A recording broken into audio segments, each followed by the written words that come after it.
உங்களுடைய close friends, நீங்கள் transact பண்ணக்கூடிய பிஸ்னஸ் பார்ட்னர்ஸ், ரிலேட்டிவ்ஸ் யாராக இருந்தாலும் சார், நான் அவங்களுக்கு எல்லாருக்குமே நல்லது நினச்சாலும், எனக்கு அவங்கக்கிட்ட இருந்து கிடைக்கிற ஒரே ஒரு விஷயம் என்ன அப்படின்னா, ஏமாற்றம் தான். அப்படின்னு நீங்கள் நினச்சிங்கன்னா, அதற்கும் உங்கள் வீட்டு வாஸ்துவிற்கும் என்ன சம்மந்தம்? வீட்டினுடைய வாஸ்து எப்படி இந்த மாதிரி விஷயங்கள் எல்லாத்தையும் கூட தீர்மானிக்கும் அப்படிங்கிறது தான் இந்த வீடியோவில் பார்க்க போகிறோம். அதோடு சேர்ந்து உங்கள் மேலே கோர்ட்லேருந்து அடிக்கடி சம்மன் வர்றது, நிறைய கேஸஸ் சம்மந்தமே இல்லாமல் வருது, திடீர்னு பங்காளிகள்னால எனக்கு பிரச்சனை வருது, கேஸ் என் மேலே போட்டுடுறாங்க அப்படின்னு நினச்சிங்கன்னா, அதற்கும் வாஸ்துவிற்கும் என்ன சம்மந்தம்? அது எப்படி எந்த மாதிரி அமைப்புகள் வீட்டில் இருந்தால் அந்த மாதிரி இருக்கும் அப்படிங்கிறத இந்த வீடியோவில் ரொம்ப டீட்டெயில்டாக பார்க்க போகிறோம். இந்த வீடியோவில் ஒரு டிஃப்ரெண்ட்டாக என்ன பண்ணியிருக்கோம் அப்படின்னா, முடிஞ்ச வரையில் என்னென்ன மாதிரியான டிஃபெக்ட்ஸ் எல்லாம் வந்து வெஸ்ட்டில் வரக்கூடும் அப்படிங்கிறது ஒரு பேசிக் லே அவுட் போட்டு இந்த ஒரு வரைபடங்கள் மூலமாகவும் நான் வந்து இந்த வீடியோவில் விளக்கியிருக்கேன். ஸோ வாஸ்து ரீதியாக ஒரு அடிப்படை நிலையில் நீங்கள் இருந்தாலும் கூட மேற்கு பகுதியாக நம்ம எதை எடுத்துக்கணும், அங்கே இந்த மாதிரி அமைப்புகள் வரக்கூடாதுங்கிறது பற்றின ஒரு முழுமையான ஒரு தெளிவு இந்த வீடியோவை பார்த்து முடிக்கும்போது உங்களுக்கு கண்டிப்பாக 100% கிடைத்துவிடும். சரிங்களா? சரி, இப்போ வீடியோக்குள்ளே போவோம். ஒரு வீட்டுக்கு இருக்கக்கூடிய மேற்கு பகுதி வாஸ்து ரீதியாக எப்படி பார்க்கப்படுது அப்படின்னா, கிரக ரீதியாக சனி என்கின்ற நீதி தேவனையும் வருணன் என்கின்ற திக்பாலரையும் வந்து மேற்கு திசைக்கு கொடுத்துருக்காங்க.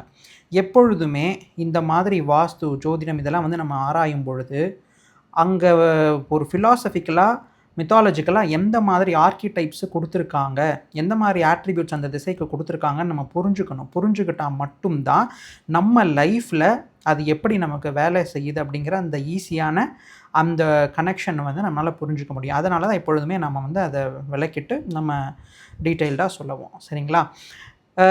ஒரு விஷயத்தை நீங்கள் பண்ணிக்கிட்டே இருந்தீங்கன்னு வைங்களேன், ஹார்ட் ஒர்க்கை பிலீவ் பண்ணுறவங்களா இருக்கலாம், நீங்கள் பிலீவ் பண்ணாதவங்களா இருக்கலாம். ஒரு விஷயத்தை நீங்கள் பண்ணிகிட்டே இருப்பீங்க, நிறைய ஹார்ட் ஒர்க் போடுவீங்க. ஆனால் கடைசியில் அந்த ரிசல்ட்டுங்கிறது வந்து பார்த்தீங்க அப்படின்னா உங்களுக்கு வராது. பொதுவாக என்ன சொல்லுவாங்க அப்படின்னா, நீங்கள் நல்லா உழைச்சிங்க அப்படின்னா சனி கிரகம் உங்களை ஒன்றும் பண்ணாது, உங்களுக்கு கொடுக்க வேண்டியதெல்லாம் கொடுத்துருன்னு சொல்லுவாங்க. இது ஒரு பக்கம். இன்னொரு பக்கம் என்ன அப்படின்னா, இந்த கோர்ட்டு கேஸு, இந்த கச்சேரியெல்லாம் வந்து உங்களுக்கு பிடிக்காத ஒரு விஷயமா இருக்கும். ஆனால் அதுதான் வந்து பார்த்திங்க அப்படின்னா உங்களுக்கு வீடை தேடி தட்டிக்கிட்டே இருக்கும். என்ன நடக்கும் அப்படின்னா, உங்களோட உறவினர்களே, உங்களோட பங்காளிகளே உங்களுக்கு தெரியாமல் குறிப்பாக பாக பிரிவினை பற்ற அந்த நிலம் சார்ந்த விஷயங்களில் ஒரு இழுபறி, இந்த நிலம் சார்ந்த விஷயங்களுக்காக உங்கள் மேலே கேஸ் போடுறாங்க அப்படின்னாலே அதுக்கும் மேற்கு திசையில் என்ன மாதிரி அமைப்புகள் இருக்கக்கூடும் அப்படிங்கிறத இந்த வீடியோவில் நம்ம வந்து பார்க்க போகிறோம். சரிங்களா? வருணதேவன் இந்த காஸ்மிக் ஆர்டரையே அவர் தான் தீர்மானிக்கிறாங்க அப்படிங்கிற மாதிரி புராணங்கள் வந்து சொல்லுது. Rida, he's maintaining the cosmic order through this Rida அப்படிங்கிற மாதிரி சொல்கிறாங்க. அது மட்டும் அல்லாமல் எப்பொழுதுமே ஒரு கயிறை வைத்து கொண்டு, பூசா அப்படின்னு வந்து சொல்லுவாங்க அந்த கயிறை, அதை வைத்துக்கொண்டு இந்த உலக நீதிகளை மேற்பார்வையிடக்கூடிய ஒரு தன்மை வந்து புராணங்கள் நம்ம வருணதேவனுக்கு கொடுத்துருக்காங்க. அந்த வருணதேவனும் சனிங்கிற கிரகம், எல்லாருமே கேள்விப்பட்டிருப்பீங்க, சனினா எவ்வளோ ஒரு அட்ராஷியஸ் பிளானட் அப்படிங்கிற மாதிரி, இந்த 2 கிரகமும் சேர்ந்து ஆளக்கூடிய பகுதியாக தான் மேற்கு பகுதியை வந்து பார்க்கப்படுது. ஓகே சார், இப்போ இந்த ஆர்கிடைப்ஸ்லாம் நம்ம பார்த்துட்டோம். ஒரு கிரவுண்ட் லெவலில், அதாவது ஒரு ஜியோகிராஃபிக் ஃபீச்சர்ஸ்ன்னு நம்ம எடுத்துக்கிட்டோம் அப்படின்னா, வெஸ்ட் ரீஜன் எப்படி சார் இருக்கணும்? உயர்வாக இருக்கணும் அப்படின்னு வாஸ்துவில் சொல்லியிருக்காங்க. மேற்கு பகுதிகளில் எது எப்படி இருந்தாலும் குறிப்பாக மேற்கில் பள்ளங்கள் ஏற்பட்டுடுச்சுன்னு வைங்களேன், இந்த ஹார்ட் ஒர்க்குக்காக எல்லாருமே போராடி நான் அந்த போயிட்டே இருக்கேன்னு சொல்கிறீங்க இல்லையா, அந்த எவ்வளோ ஹார்ட் ஒர்க் போட்டாலும் அந்த தடை தாமதம்ங்கிற ஒரு பெரிய பிரேக்குங்கிறது வந்து நின்று உங்களுக்கு யாராவது ஒருத்தர் இடையூறு கொடுத்துட்டே இருப்பாங்கள்ல, அதுக்கு முக்கியமான காரணமே இந்த பள்ளங்கள் தான்.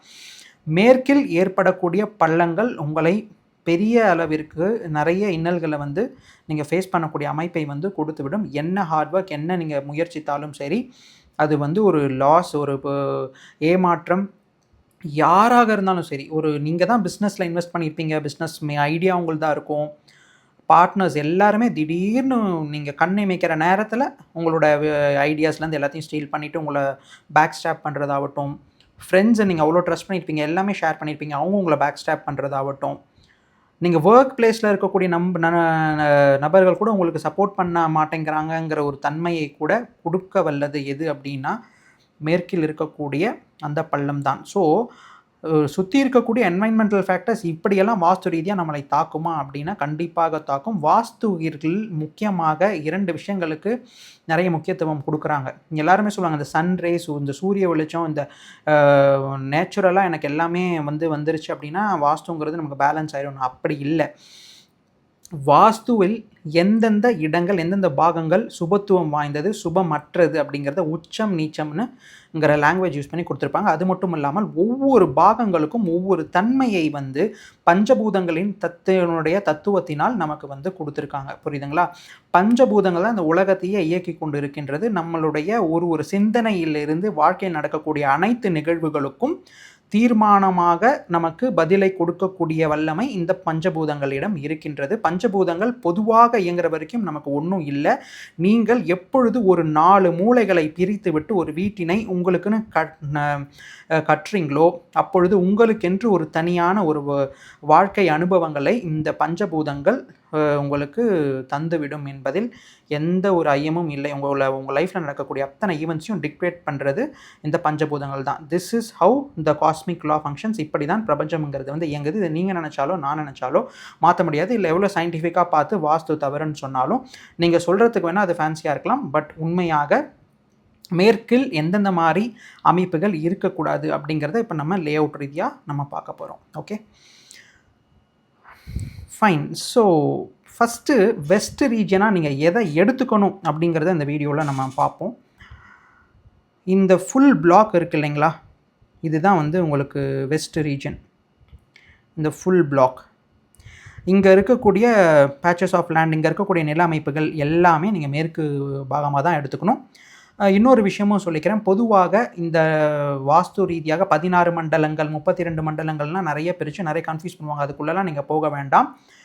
ரொம்ப ஈஸியாக அழகாக புரிஞ்சுக்கணும். நமக்கு எது தேவையோ அதை மட்டும் எடுத்துக்கணும்னு நினச்சிங்கன்னா ஒரு ரெக்டாங்குலர் பாக்ஸை 9 பிளாக்ஸாக பிரித்து பார்க்கக்கூடிய ஒரு சிஸ்டமை நீங்கள் புரிஞ்சுக்கிட்டிங்கனாலே மோர் தேன் எனஃப். அதனால தான் இந்த டிவிஷன்ஸ் நான் இப்படி கொடுத்துருக்கேன். Okay, fine. இந்த இடத்தில் என்னென்ன மாதிரி அமைப்புகள் வரக்கூடும் அப்படிங்கிறத நம்ம பார்க்க போகிறோம். சரிங்களா? ஃபஸ்ட்டு பின்னாடி இப்போ நீங்கள் இதுதான் உங்களோட வீடு அப்படின்னா இதுதான் உங்களோட வெஸ்ட் டைரெக்ஷன் அப்படின்னா உங்களுடைய வீட்டில் இருக்கக்கூடிய கிரவுண்ட் லெவலை விட கீழே இருக்கக்கூடிய வீட்டில் பின்னாடி மேற்கு திசையில் இருக்கக்கூடிய கிரவுண்ட் லெவலினுடைய எலிவேஷன் லோவாக இருக்குது, ஸ்லாண்டிங்காக இருக்குது, ஸ்லோப்பியாக இருக்குது அப்படின்னு வைங்களேன். அதுதான் மிகப்பெரிய ஒரு தவறான அமைப்புங்கிறத நம்ம புரிஞ்சுக்கணும். இதை தான் அந்த காலத்து நூல்லெல்லாம் என்ன மாதிரி சொல்லியிருப்பாங்க அப்படின்னா, மேற்கு பகுதிகளில் குடை, இந்த மாதிரி பள்ளத்தாக்குகள் இருக்கக்கூடிய பாண்ட்ஸு, லேக்ஸு, இந்த குளம், இந்த போன்ற அமைப்புகள்லாம் இருக்கக்கூடாது, குட்டை குளம்லாம் இருக்கக்கூடாதுங்கிறது அப்போ சொன்னதுக்கான மறைமுகமான ரீசனுங்கிறது இதுதான். அது செகண்ட் பாயிண்ட்லையுமே அதுதான் நம்ம கொடுத்துருக்கோம். என்ன அப்படின்னா, மேற்கில் இருக்கக்கூடிய நீர்த்தேக்கங்கள், உங்களுடைய வீடு இங்கே இருக்குது, பின்னாடி எனக்கு கரெக்டாக ஒரு ஆறு இந்த மாதிரியான விஷயங்கள்லாம் இருக்குது, ஒரு 200 மீட்டர் ரேடியஸ்குள்ளே இருக்குது அப்படின்னா கண்டிப்பாக அது உங்கள் மேல் ஒரு சில தாக்கங்களை அது கண்டிப்பாக செலுத்தும். குறிப்பாக 200 அடி 200 ஃபீட், ஓகே, 200 ஃபீட்டில் இருக்கக்கூடிய land level slopes and depressions உங்களுடைய தாட்ஸை ரொம்ப ஷார்ப்பாக, தாட்ஸ் அண்ட் ஈவெண்ட்ஸை பயங்கரமாக உங்கள் மேலே ஆளுமை இங்கே செலுத்தும். அது நீங்கள் என்ன நினச்சாலும் மாற்ற முடியாது. புரியுதுங்களா? ஃபைன். அதுக்கப்புறம் பொதுவாக இப்போ நம்ம பார்க்க இருக்கக்கூடிய தவறுகள்லாம் எங்கே நடக்கும் அப்படின்னா, வெஸ்ட் ஃபேஸிங் ஹவுஸாக இருக்குது சார், நான் மேற்கு பக்கம் எனக்கு ரோடு வருது அப்படின்ற பட்சத்தில் அங்கே ஒரு சம்பை கொடுத்துடுறது. புரியுதுங்களா? அங்கே சம்பு கொடுத்துட்டோம் அப்படின்னா என்ன நடக்குது, நீங்கள் அங்கே ஒரு சம்புக்காக ஒரு குழி எடுக்கிறீங்க. When compared to the east side, கிழக்கு திசையை கம்பேர் பண்ணும் பொழுது அங்கே வெஸ்ட்டு ஜோன் உங்களுக்கு பள்ளம் போன்ற அமைப்புகள் வந்துடுதுங்களா. எப்பொழுதுமே வாஸ்து ரீதியாக ஒரு திசையை நீங்கள் படிக்கணும் அப்படின்னா ஃபஸ்ட்டு வடக்கு கிழக்கு இதை ஒப்பிட்டு பார்த்து அந்த திசை எப்படி இருக்குது அப்படிங்கிறத நீங்கள் புரிஞ்சுக்கிட்டால் தான் உங்களுக்கு ஹோல்சம் ரிசல்ட்ஸுங்கிறது கிடைக்கும். ஸோ சம்பு போன்ற அமைப்புகளும் பள்ளமாக தான் வாஸ்துவில் கருதப்படும். அதற்கும் நீங்கள் கண்டிப்பாக தீய விளைவுகளை நீங்கள் ஃபேஸ் பண்ணி தான் ஆகிற மாதிரி இருக்கும். ஓகே,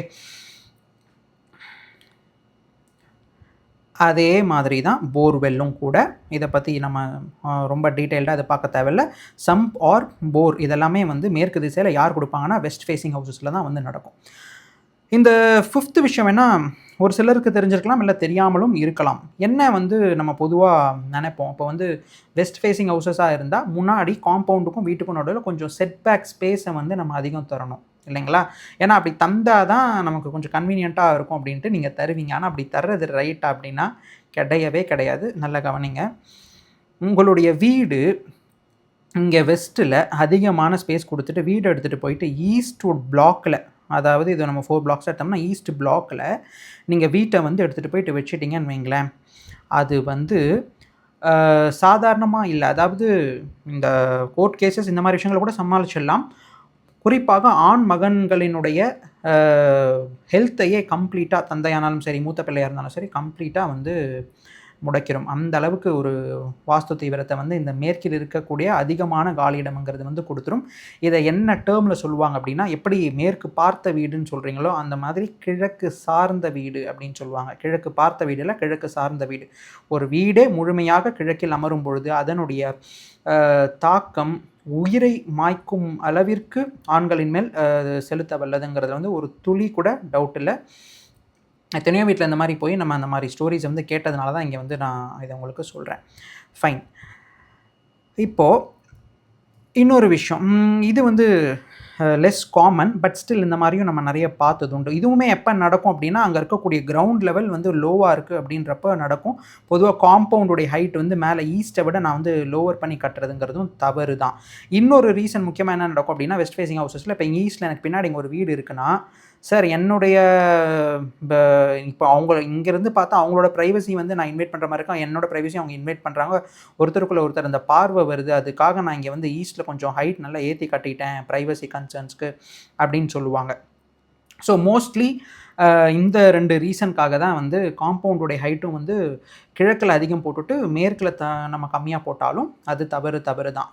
இதுக்கு அடிஷ்னலாக இன்னும் என்னென்ன மாதிரி அமைப்புகளை வந்து நம்ம எடுத்துக்கணும் அப்படின்னா, காம்பவுண்டுக்குள்ளே நீங்கள் ஃபில் பண்ணக்கூடிய மண் இருக்குது தெரியுமா, அதில் இருக்கக்கூடிய ஸ்லோப் லெவல். ஸோ மோஸ்ட்லி அதனால தான் நான் என்ன சொல்லுவேன்னா, பேவர் பிளாக்ஸ் போட்டு கம்ப்ளீட்டாக இல்லை கான்க்ரீட் ஃப்ளோர்ஸ் போட்டு அழகாக லெவல் பண்ணிக்கோங்கிறத வந்து நான் வலியுறுத்துவேன். உள்ளே நீங்கள் போடக்கூடிய மண் நிரப்பும் பொழுதும் சரி, அது மட்டும் இல்லாமல் உங்கள் மெயின் பில்டிங்ஸில் ஏற்படக்கூடிய கட்ஸ் அண்ட் ப்ரொஜெக்ஷன்ஸ், நான் படிக்கட் போடுறேன்னு சொல்லிட்டு பேராபிட் வால்ஸை போடுறது, பில்லர் இல்லாமல் கொடுக்கறது, அது மட்டும் இல்லாமல் காம்பவுண்டை கொஞ்சம் கார் போகிறதுக்காக வெட்டி வளைக்கிறது, இது மாதிரி நிறைய பெர்மிட்டேஷன்ஸ் அண்ட் காம்பினேஷன்ஸ் இருக்குது. ஒரு 20-25 தவறுகளை சொல்லலாம். பட் அது ரொம்ப டீப்பாக போயிடும் அப்படிங்கிற ஒரு விஷயத்தினால நம்ம அதை சொல்கிறதில்ல.